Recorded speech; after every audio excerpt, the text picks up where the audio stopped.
In the summer of 2001, my younger sister Morgan and I deviated from our usual summers at summer camp and were enrolled in Sheridan Shores Sailing School in Wilmette, Illinois, just north of Chicago.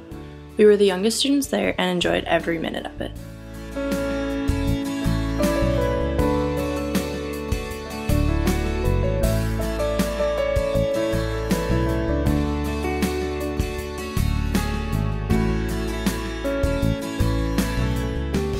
Because of our size, we were often placed in the front or bow of the boat to get the water that sprayed in the boat out.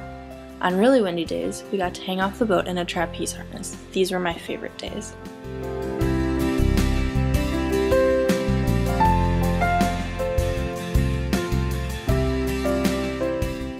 On one windy day, the instructors decided to take the 12 students out in a 24-foot boat called Troll. This is a J24 sailboat consisting of 2 sails, the mainsail and the jib, which resides at the bow of the boat. All 12 of us, plus 2 instructors, climbed aboard, rigged Troll, and sailed out the channel to Lake Michigan. What could be better than being out on a boat, the water splashing up in your face, quickly being dried by the warm sun, and being able to look out to the Chicago skyline and down to the crisp blue water? It was the perfect summer day, or so I thought.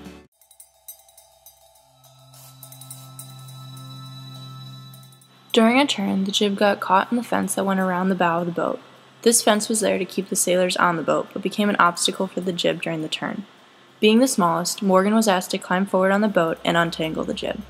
We were sailing on an enormous heel, to the point where the jib was on the low side of the boat and nearly in the water.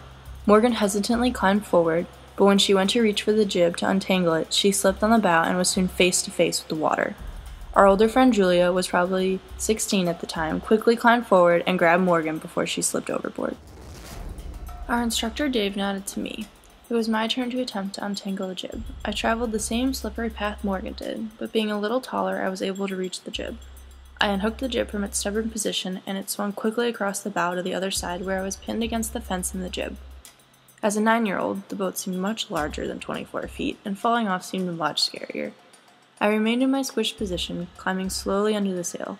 My friends were all laughing, and how could they not? I was probably at a 75-degree angle facing the water, moving very slowly to avoid falling in. I crawled to the stern, the back of the boat, where I took my seat next to Julia and gave a big smile, saying, "I did it!" Once we returned to the dock, my sister and I were deemed the little ones, and any time something was caught or needed a lightweight person's skill to fix it, we were called upon for the task. I spent 4 summers in that harbor learning to sail and, more importantly, learning the ways of the Great Lakes. Even the most experienced sailor can run into trouble in heavy winds. I am happiest on the days when I can spend an afternoon on the lake, but I always watch the weather because a change in the wind can lead to an unfortunate change in your day.